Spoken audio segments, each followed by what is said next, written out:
Qu'est-ce que le processeur, CPU? Le processeur, aussi appelé CPU, est le composant qui exécute les instructions et prend des décisions dans l'ordinateur. Tout ce que vous faites passe par lui, du clic le plus simple aux tâches complexes. Comprendre cela change la façon dont vous voyez les performances de la machine. Ce que signifie CPU en pratique. CPU est l'abréviation de unité centrale de traitement.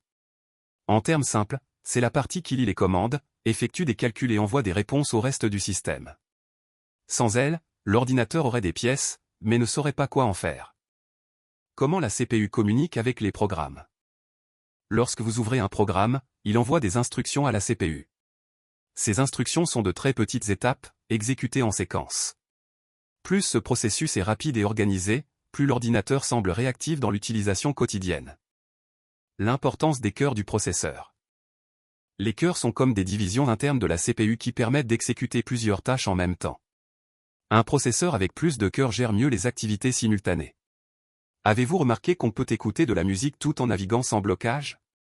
Cela vient beaucoup d'ici. Fréquence, la vitesse de la pensée. La fréquence indique combien de cycles la CPU exécute par seconde.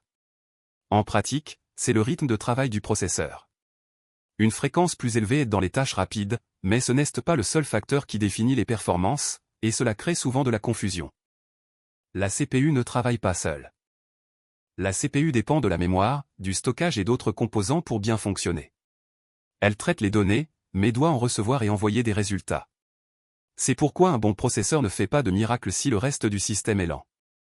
En résumé, la CPU est le composant responsable de l'exécution des instructions et de la coordination de tout dans l'ordinateur. Les cœurs, la fréquence et l'intégration avec d'autres composants définissent son comportement au quotidien.